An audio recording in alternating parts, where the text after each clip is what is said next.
সবাইকে ধন্যবাদ।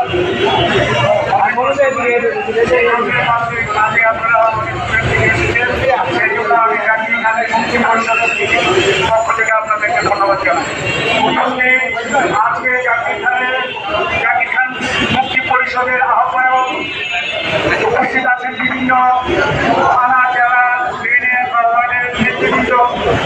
আমরা 1971 সালে স্বাধীনতা অর্জন করেছি।